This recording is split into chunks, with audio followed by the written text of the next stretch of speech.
Welcome to the ClearAdmit MBA Admissions podcast. I'm Graham Richmond, and this is your Wire Taps for Monday, January 12th, 2026. Looking for an MBA experience where you're truly seen, supported, and inspired to grow? At Vanderbilt Business, you'll discover a personalized learning environment that elevates your potential and turns ambition into action. Whether you're switching careers or accelerating your current path, the Vanderbilt MBA offers a customizable curriculum, exceptional outcomes, and a community committed to your success. Propel your future with a program invested in who you are and who you're becoming. Vanderbilt is waiving their $200 application fee for MBA Wire Taps listeners. To learn more about the Vanderbilt MBA program and to claim your application fee waiver, visit business.vanderbilt.edu/clearadmit. I'm joined by Alex Brown from Cornwall, England. How are things this week, Alex? Very good. Thank you, Graham. So on the show this week, we've got Yale employment figures for the class of 25. We did a bunch of interviews with current Texas McCombs and Alliance Manchester MBA students. We've got an admissions tip for anyone who's still kind of polishing up their essays, as well as, of course, a group of candidates to discuss that you've picked out, Alex. But first, give me the rundown. What's been going on? Yeah, I mean, obviously last week was the big week for round 2 application deadlines and so forth, 29 schools having those deadlines. But this upcoming week, we also have Sloan, Imperial, Stern, McCombs, Marshall, Mirage, Warrington, Marriott, and Maryland Smith having application deadlines. So there will still be folks that potentially are listening that are still tightening up their essays and getting ready to submit. Yeah, and best of luck to everyone. I know most people are, probably have the heaviest lifting behind them because of all those, 29 deadlines last week. But there's still a few left, as you point out. So best of luck to everyone. I did want to make a plea. If anyone's listening who happened to be applied in kind of the first round and went through the interview process at top MBA programs, we could really use your firsthand accounts of those interviews in our interview archive. And we actually run like a promotion that you can see on the website. But essentially, you can share your interview report, like what was it like? What questions were you asked? How did you feel about it? And that goes into our archive. Super helpful resource for most people who are applying to business school. It's the largest resource of its kind on the internet. And we give out, I think it's $10 Amazon gift cards for every report that comes in. So head over to the site and submit reports if you can remember what your interview was like in round 1, or if you're going to be interviewing in round 2, just keep that in mind, because this is an archive that only works because it's sort of like people are constantly paying it forward. They're going through the process and then they're leaving a report for the next group to come behind them. So, and Alex, I always mention this, but this was your brainchild, and it's a real achievement for ClearAdmit that we have this massive archive. It's been so helpful over the years. Yeah, it used to be a wiki when we first created it. It's a little bit different now. But I do wonder, Graham, and this may be a reason why we've seen a few less reports coming in thus far, is folks are using AI tools like Ask ClearAdmit for their interview prep without going to the interview archive directly. Now, obviously, the Ask ClearAdmit AI tool is trained on all those interview reports. So I just wonder if there's that sort of idea that, people are less going directly to the source and now using AI. And maybe that's why we're seeing a little bit less of an uptick in reports coming in. Maybe. So it's super important for us to make sure that our tools, including the AI Ask ClearAdmit, as well as the source, the interview archive, stays very current, that we get these reports. Yeah. So obviously spread the word if you've interviewed and are willing to share your experience. We greatly appreciate that. And again, you can just do so at clearadmit.com. Otherwise, we do have some events coming up. I've been plugging these the last couple of weeks, but we have a really interesting webinar on January 28th at 10 a.m. Eastern, which is called Does an MBA Still Open Doors for You? The Truth About Growth, Leadership, and What Comes Next. So that's available on our website. You can sign up in advance. Just go to ClearAdmit/events. We also do have 2 deferred enrollment events coming down the pipe here in, when is that? February. So February 4th and 11th. Those are at noon Eastern, and we'll gather together with, all these top schools, Wharton, Columbia, Stanford, et cetera, who have these deferred enrollment programs, which are designed for college seniors or people currently in a master's that they entered immediately following undergrad who want to go off and get an MBA, but after they've worked, obviously, but can sort of lock in a seat in advance. So sign up for these events in advance. You have to in order to get the link. So we hope to see a lot of you coming out at those events. And Alex, speaking of events, we did publish on the site our January rundown of all the in-person events that schools are organizing. And this is set up, the post itself that we put up is actually organized by school. So you can just, check in on the schools that you're interested in and see what kind of opportunities you might have to meet admissions reps or current students or alumni. I'll give you one example. I was looking at this because we're doing Yale's kind of career stats today. I noticed Yale in this kind of in-person events list has this thing that's called the Winter Socials. And they offer these things in, far-flung markets like, in Bangladesh, in South Korea, Singapore, Milan, Italy, Boston, New York. So all over the globe, they're offering these little socials. And it's basically casual gatherings hosted by current Yale students who are, on winter break. And so these things run into, I think until like maybe I want to say even into this week. And all the schools do this kind of stuff, but it's just an example of one type of event that you might be able to attend even in your own market where you could interact with students or alumni. So check out this article. It's a good rundown that we do every month.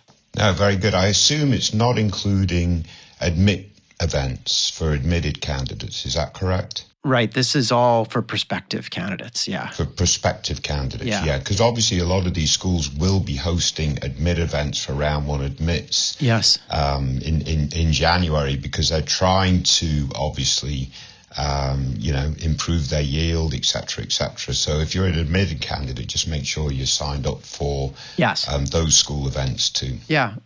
So absolutely check that out. The other thing, Alex, is we had one more admissions tip this week about essay polishing. So if you're still working on those MIT or, Stern essays, check out this post. It actually gets into sort of 3 key tips. One is keep things professional. Emphasize action is the second one. And the third is avoid repetition across the file. And then it includes, this post has 5 videos that you and I have recorded about different aspects of kind of writing essays. So good stuff to tap into as you're finalizing. And Alex, I know you mentioned there's one other thing people could do with their essays as they do a kind of final run through. Yeah, just use Ask Clear Admit, upload your draft essays and ask for feedback. And so on and so forth. We're seeing quite a lot of that activity at this point. It's all anonymous, so if you are using it, don't worry, we're not tracking that, etc. But I think this is a really good use case for the bot that we've developed. Whether it's getting feedback on your MBA resume, individual essays, your whole package, and so on and so forth. Yeah. So read the admissions tip on the site and then use Ask Clear Admit. You should be able to wrap your stuff up and make sure that, everything's just in really good shape before you hit submit on the files. We did do a couple of Real Humans pieces where we caught up with students at 2 business schools. I'll start with Texas McCombs down in Austin. We caught up with Mark. His actual full name is Mark Appel. And I say his last name because he was a baseball player. He's in the class of 27 now. He's 34 years old, comes from Houston originally, had attended Stanford as an undergrad where he studied management, science, and engineering. And before business school, he was a pitcher, playing professional baseball. He played for both the Philadelphia Phillies and the Houston Astros for about 11 years, working his way through the minor league systems. He was a very highly touted prospect at one point, if memory serves. Things didn't really pan out due to a bunch of injuries, but we asked Mark, why did you choose Texas McCombs? And he gave a pretty interesting response. He said, McCombs was the best choice for me for several reasons. From my first tour with second-year students at that time to now being over halfway through my first semester, I could sense a great commitment to community and collaboration. both values that I hold very high. Every student, professor, and member of the administrative team has offered their help, support, and encouragement as I'm making a large career pivot. A rising tide lifts all boats, and the tide is rising fast at McCombs. Also, I would be lying if my parents didn't have some influence in this decision. They are both Longhorn alumni, having met during their undergraduate years in the 80s. So you could say that I grew up bleeding burnt orange, so it's only fitting that I eventually found myself studying at Texas. So that's Mark, current first-year student over at McCombs. Pretty interesting stuff, especially for me as a baseball fan. I was going to say, you're right into that, aren't you, Graham? Yeah. Yeah, and I do remember him coming. He was originally with the Astros and then ended up with the Phillies. But we also caught up with students over at University of Manchester, the Alliance Manchester Business School, and we talked with, I hope I pronounced this right, Nathaniel, who is a class of 27 student, 29 years old, originally from Addis Ababa in Ethiopia, and studied, I guess mechanical engineering, it looks like. Yeah. And then worked pre-MBA in supply chain planning over at Pepsi for 4 years. And I thought this was interesting. We asked Nathaniel, like, what is something that you would absolutely do again as part of your application process? And he said, one thing I would absolutely do again is meticulously choose the right recommenders. Not just those with impressive titles, but those who had direct, recent, and specific insight into my performance. This strategy turns the recommendation into a powerful third-party narrative that provides concrete evidence for every claim I make, transforming my application from good to undeniable. So I thought this was interesting, Alex, just because it's rare that candidates talk about the recommendations when we ask them this question. And I think, Nathaniel has a pretty interesting point here and one that we've made, but I think, is really well said here. Yeah, I like that, from good to undeniable. Yeah. That's quite clever, right? But obviously they're at Manchester, so they must be clever. But yeah, no, my point, I think you're exactly right. This is great advice that is standard advice for selecting recommenders. It's in our admissions tip for selecting recommenders.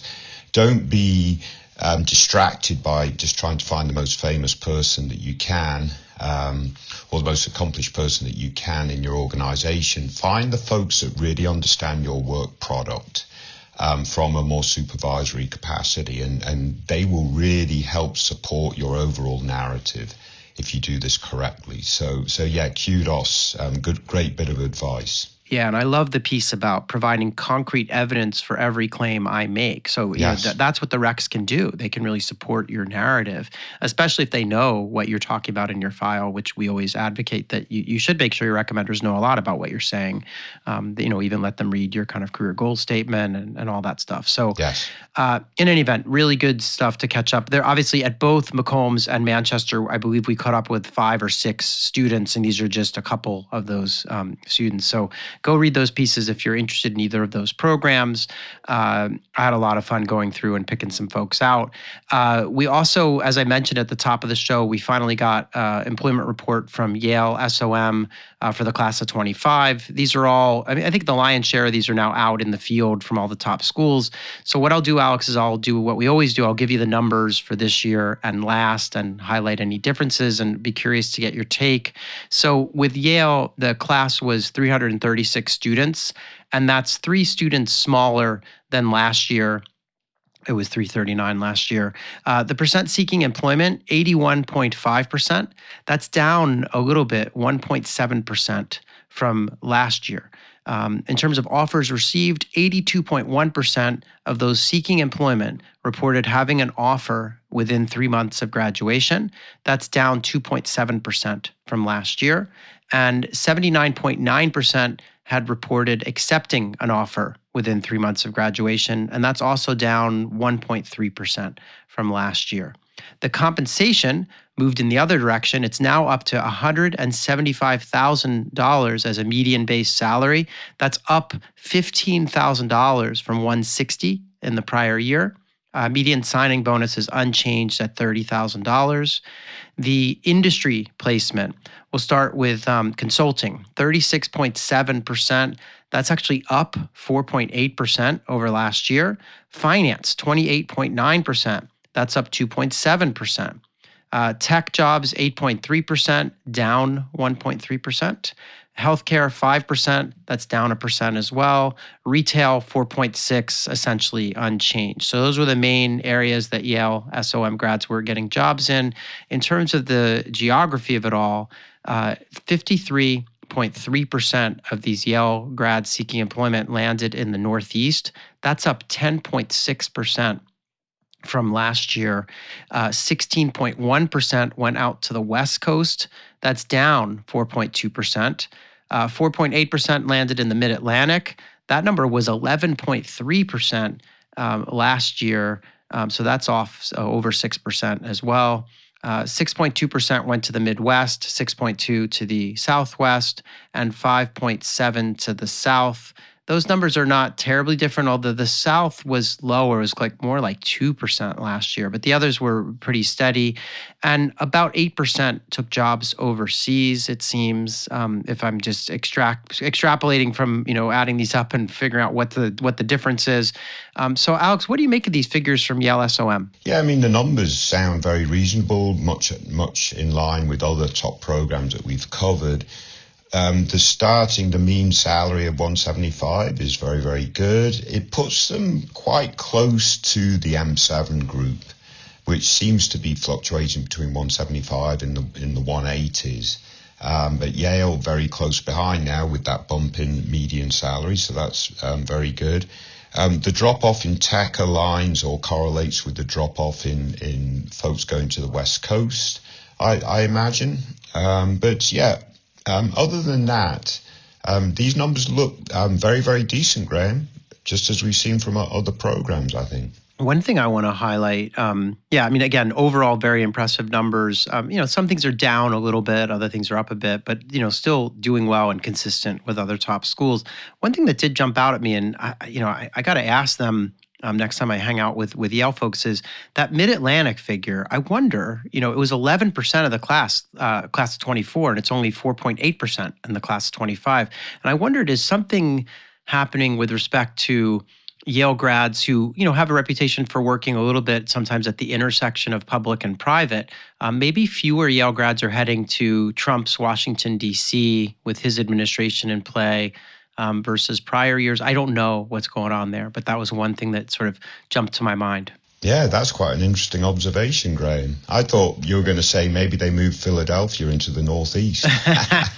No. So in any event, we'll see. I'll try to find out what's behind that.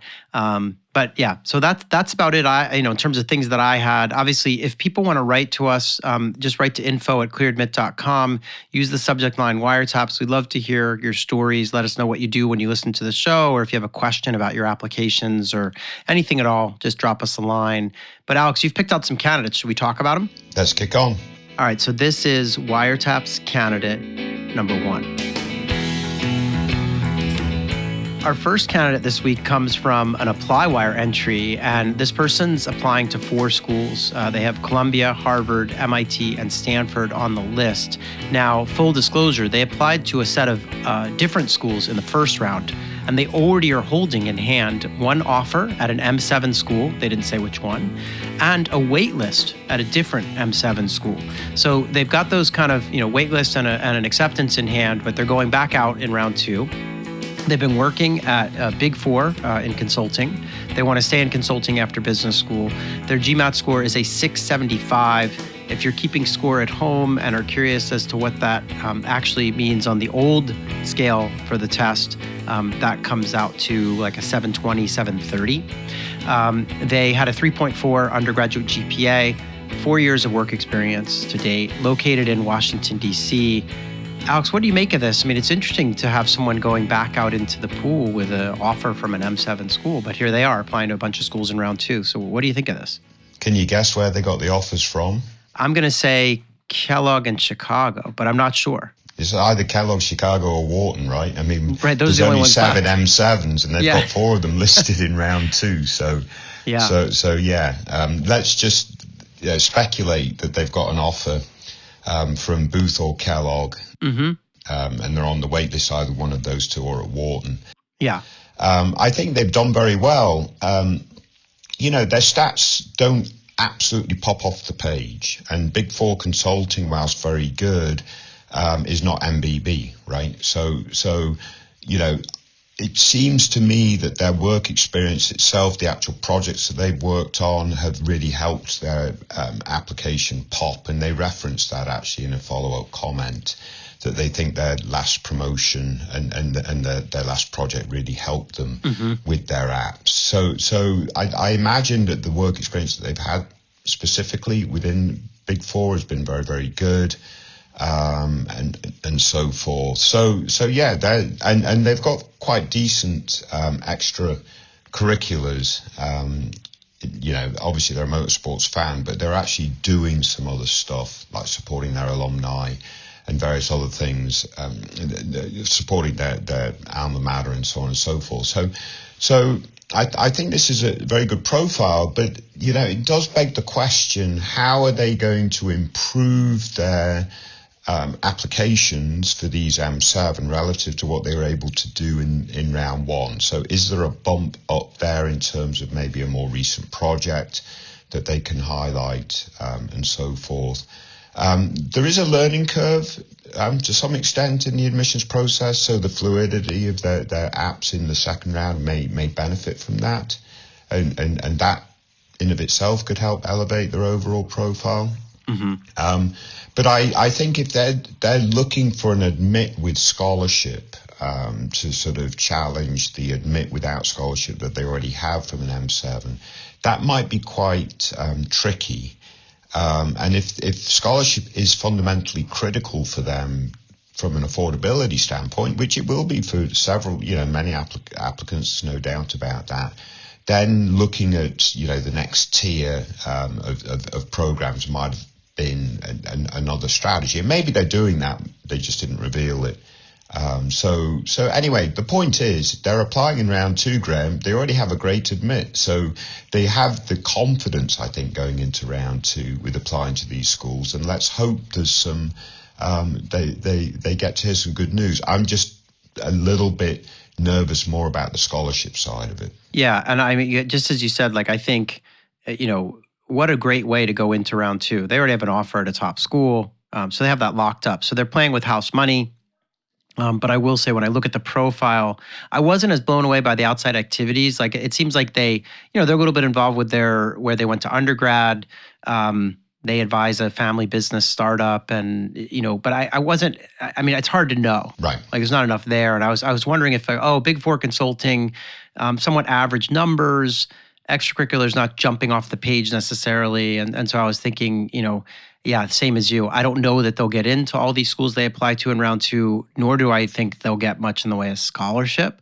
But you never know, and you have to roll the dice, and why not? Just see where things fall.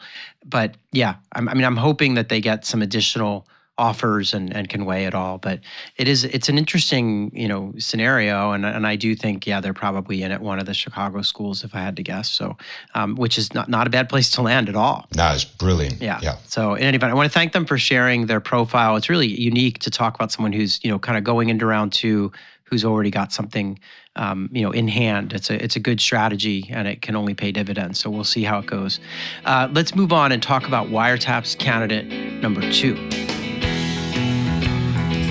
So our second candidate this week comes from another ApplyWire entry, and this person has 7 schools that they're targeting, and they are applying to all these in round 2. So they're going to apply to Berkeley, Emory, Harvard, Michigan, Kellogg, Wharton, and Stanford. And they want to start school next fall. They've been working in consulting. They have a 655 on the GMAT Focus Edition, which translates to like a 700, 710 on the old scale. GPA 3.67, 4 years of work experience. This candidate is located in Sydney, Australia, and is hoping to use the MBA to pivot to a role in San Francisco. So they want to land in the States. And you clarified with them, Alex, that they are applying in this kind of January round. I believe you also asked if there was any scope for improvement on the GMAT, as it was a bit low. So why don't you tell us what they said to that and what you think of their candidacy? Yeah, I mean, if you think about it, a consultant coming out of Sydney, Australia, potentially can be an underrepresented profile, right? I mean, obviously we don't know a whole lot about them, but from a geography standpoint anyway, that would put them into that bucket. So, if they've got a good GPA, they're doing consulting work, maybe MBB, but maybe Big Four, whatever it is. And, obviously that, they're going to be judged on the quality of that work, their growth, their impact, and so forth, not just the fact that they work in consulting. But nevertheless, this potentially could be a strong profile, especially if they do have some extracurriculars, some other interests, outside interests that they can talk about in the application. But the GMAT is a bit ho-hum at 655. It doesn't pop off the page, especially some of the M7 programs on their target list. Maybe for top 16, it's nearer the average, and so on and so forth. They've got one top 20, 21 program in there.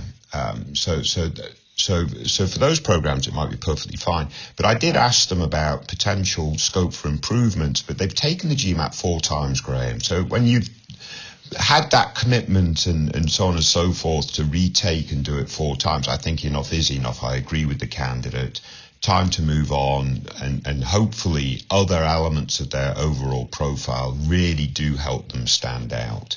But I think, again, schools will really like the geographic diversity, and let's hope other elements of the profile, the actual work product, as well as their extracurriculars, really helps them stand out. And they maybe, M7 will admit folks with a 655 GMAT, don't get me wrong. It's just, that 655 puts them on the lower, standard deviation, or whatever the right term is, of admitted candidates. Yeah, no doubt. And I think for me, we talked about this before we, started recording, but I was kind of thinking about how, they have this sort of wide range of schools on their list. They have some M7, some kind of top 16, and even, some sort of top 20. But I was wondering if they really want to be in San Francisco, do they need to adjust in some way and think about school, programs like UCLA or University of Washington, Foster, were two that came to mind in terms of just making sure they can stay out on the West Coast. It's just something to consider. But I do agree with you, though, that this is an underrepresented candidate. There are not that many Australians applying to top business schools in the U.S., and that gives them a little bit of a feather in their cap. I also will say that despite the test score being low, that GPA, as you point out, is solid, right? So it'll be interesting to see where the chips fall here, but it wouldn't surprise me if they don't get into a few of these schools. Yeah, no, I completely agree. Yeah, I guess it's probably, because they're applying right now and they probably submitted a bunch of these, it may be too late to pivot to getting some of those other programs in under the wire, because I think the deadlines maybe have all passed or will by the time they hear this. Right. But it did occur to me, sometimes you got to really take geography into account if they're dying to land in San Fran. Yeah. But anyway, We'll see how it goes. I want to wish them the best of luck and thank them for sharing their profile. Let's move on, though, and talk about Wire Taps candidate number 3. So our third, if you're quick, Greg, we might get under 30 minutes. Our third candidate this week comes from a DecisionWire entry that you picked, Alex, and this is a doozy. Yeah. Okay, this person applied to 15 programs, and they were admitted to 9 of them. They actually got into, I'll just go over the ones they got into for now. They got into Tepper with a $60,000 scholarship. They got into Johnson at Cornell with $40,000. They got into Georgetown, no scholarship there. Indiana Kelley, $60,000. Notre Dame, $110,000. UCLA, no scholarship. UNC Kenan Fl, $88,000. UT Austin McCombs, $40,000, and Vanderbilt Owen, what is that, $54,000. So lots of scholarship dollars, lots of offers. The schools that did not accept them, they did apply to a bunch of other schools too, and they didn't make the cut at the likes of, Booth, Columbia, Stern, Darden, Duke, and Wharton. Didn't get in everywhere, but they got into a number of schools, and they basically tell us that they wanted to finance, in particular, investment banking. By the way, they applied with a 635 on the GMAT. and a 3.35 GPA. And this candidate is from New Jersey. So, numbers not jumping off the page. The GPA is a little bit below average, and the GMAT certainly 635 is, I don't know where that lands, but that's sub 700, right? So in any event, so they've had these results and they came to us and said, well, where should I go? And both you and Elliot weighed in on this. And so what's your take here? Yeah, I'll just say this is a classic. This isn't a classic candidate. They applied, I think you said 15 schools or something like that. Most candidates will apply to 6. But if you look at their results, they missed with M7 and they started hitting with top 16, and then they got a lot of scholarship in the top 20, 21 bracket and so on and so forth. So the results actually are a credit, I think, to the admissions committees across the country, because, basically it worked out. This candidate is not an M7 candidate. They're a top 16 candidate at the edge of the top 16, top 20, and the scholarships reflected that. I think they've got to go to Johnson. I'll leave it at that. They want investment banking, right? They want the best access to investment banking, likely in New York. And Johnson's giving them some money, not the most, because they're one of the few schools in the top 16 that they got admitted to. But Johnson, with a little bit of money, to me, sits above the other programs because they want investment banking. Yeah, I tend to agree. We look at these numbers, and Elliot on our team shared some thoughts with this candidate and some data that suggests that, Cornell, Stern, there are a few others are very strong when it comes to placements in investment banking.